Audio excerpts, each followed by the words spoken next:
The Monon High Bridge stood tall and silent against the February sky, its rusted metal frame a stark contrast to the cold gray expanse above.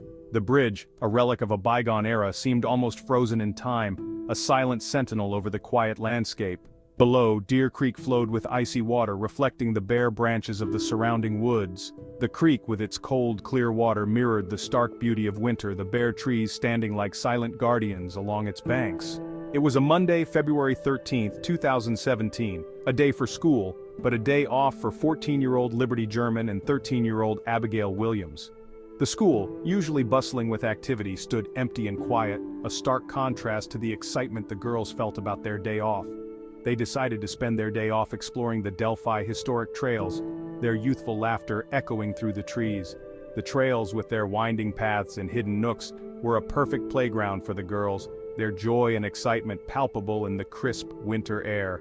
The girls, known to their friends and family as Libby and Abby, were inseparable, their bond a source of joy and comfort. Their friendship, forged through shared experiences and mutual support, was a testament to the strength of their connection. Little did they know, their carefree adventure would soon transform into a terrifying ordeal, forever etching their names into the annals of true crime. The forest, once a place of joy and exploration, would become a backdrop for a story of unimaginable horror. Libby, armed with her ever-present smartphone, documented their day. Her phone, a constant companion, captured moments of their adventure, preserving their joy and excitement in digital snapshots.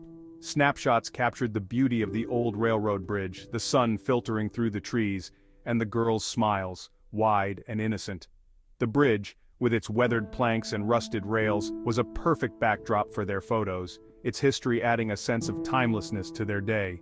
One photo, uploaded to Snapchat, showed Abby walking along the wooden planks of the bridge, her long brown hair flowing in the wind. The image, a simple snapshot of a carefree moment, would soon take on a much darker significance. This image, a testament to the ordinary moments of teenage life, would become a haunting reminder of the darkness that lay ahead. The photo, once a symbol of their joy and freedom, would become a chilling memento of their last moments of innocence. As the afternoon wore on, the girls' families grew anxious. The usual sounds of a busy household were replaced by a tense silence, the ticking of the clock a constant reminder of the passing time. Their usual pickup time came and went with no sign of Abby or Libby. The meeting spot, once a place of joyful reunions, was now a scene of growing concern and worry. Calls to their cell phones went unanswered, the silence amplifying the growing fear. Each unanswered call, each moment of silence added to the mounting dread, the sense that something was terribly wrong. What began as a simple case of overdue teenagers quickly spiraled into a frantic search, the small community of Delphi, Indiana, rallying together to find their missing girls. The town square, usually a place of everyday activity, became a hub of concern and determination. The Delphi historic trails, once a place of tranquil beauty, were now blanketed by a palpable sense of dread. The trails, with their familiar paths and hidden corners, took on a sinister air, the shadows seeming deeper and the silence more oppressive. Search parties scoured the woods, their flashlights cutting through the growing darkness, their calls of the girls' names echoing through the trees unanswered. The once familiar woods became a maze of fear and uncertainty, each shadow hiding potential danger. Hope, however, was fading with every passing hour, replaced by a chilling premonition that something was terribly wrong. The fading daylight mirrored the diminishing hope, the growing darkness a reflection of the fear and uncertainty that gripped the community. The search continued through the night, volunteers and law enforcement officers working tirelessly, their determination fueled by a mix of adrenaline and desperation. The darkness seemed to stretch endlessly, with only the beams of their flashlights piercing through the thick canopy of trees. Every rustle, every shadow, was a potential clue, a glimmer of hope in the overwhelming uncertainty. The families of Abby and Libby clung to hope, praying for their safe return. They gathered together holding hands, their faces etched with worry and fear. Each passing hour felt like an eternity, the weight of the unknown pressing heavily on their hearts.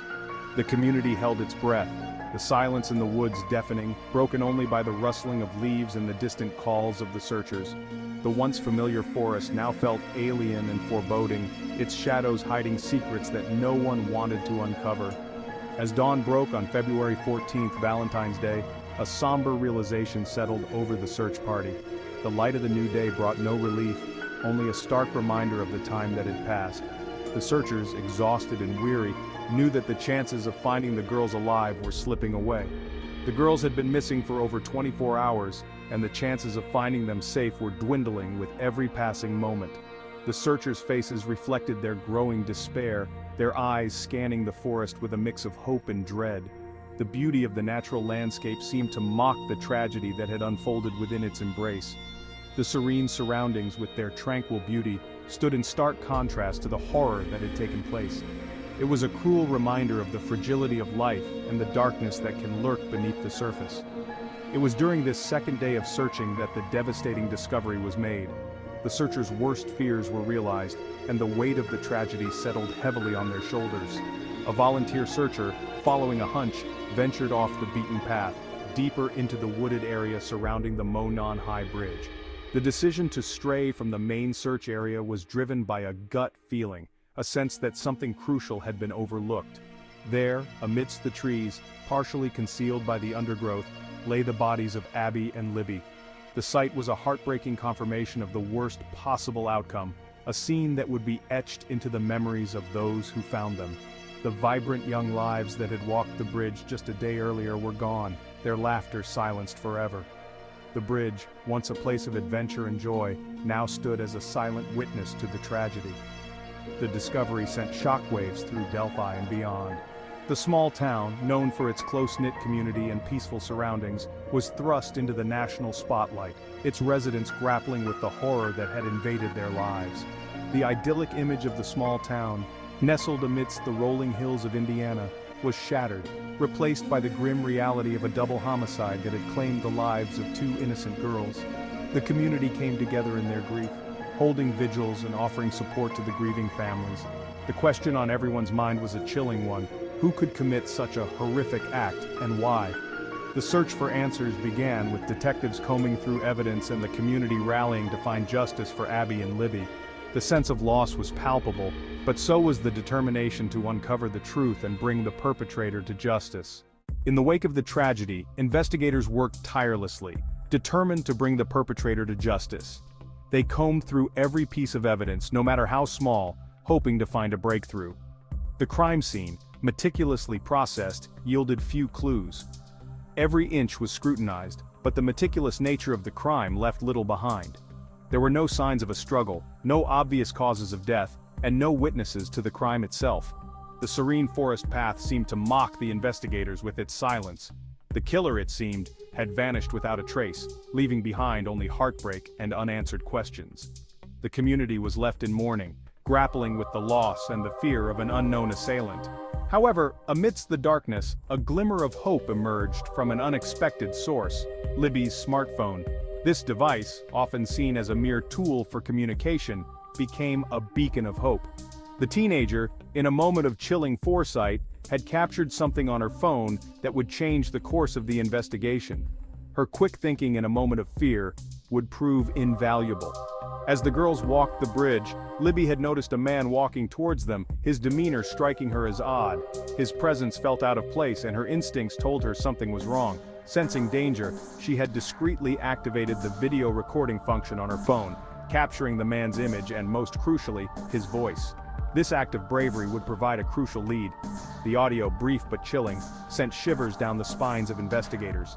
It was a haunting reminder of the danger the girls had faced. A man's voice, deep and gravelly, can be heard uttering the words, "down the hill." These words, though simple, carried a weight of menace and authority.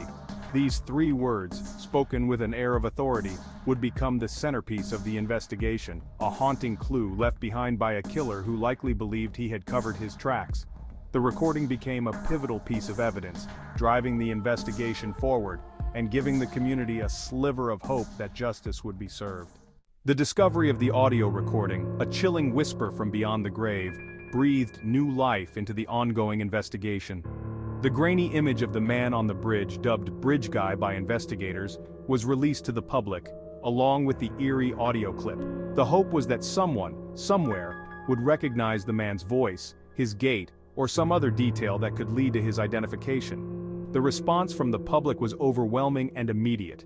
Tips poured in, each one meticulously investigated, but none led to a credible suspect.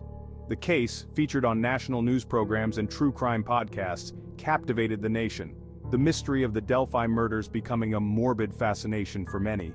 The audio recording, played and replayed by investigators and armchair detectives alike, became a source of endless speculation. What did the words "down the hill" truly signify?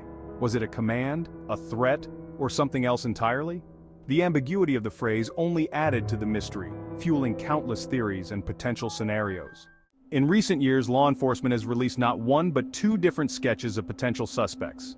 The first sketch, released in 2017, depicted an older man. But in 2019, a second sketch was released, showing a younger man, possibly in his 20s. This stark contrast has led to speculation. Are these two different people, or has the investigation taken a dramatic new direction? More recently, in 2022, authorities made a significant arrest. Richard Allen, a local Delphi resident, was charged with the murders. However, the details surrounding his arrest and the evidence that led to this breakthrough remain largely under wraps. This raises critical questions. What new information did investigators uncover? And could this be the beginning of the end for one of America's most haunting mysteries? As we continue to explore this case, it's impossible not to ask ourselves, who is responsible for the deaths of Abigail Williams and Liberty German? Is the person in custody truly the one who uttered those chilling words? And if so, why did it take so long to connect the dots? The Delphi Murders case is far from closed, and with each new development, we inch closer to the truth. But until then, the community and the nation remains in search of answers. Thank you for joining us on this journey into the Delphi Murders, a case that continues to baffle and haunt us all. If you found this video compelling, please like, share, and subscribe to Beyond Belief TV. Let us know your thoughts in the comments. What do you think happened that fateful day? And what other mysteries should we explore next? Remember, the truth is out there, but sometimes it's more elusive than we could ever imagine.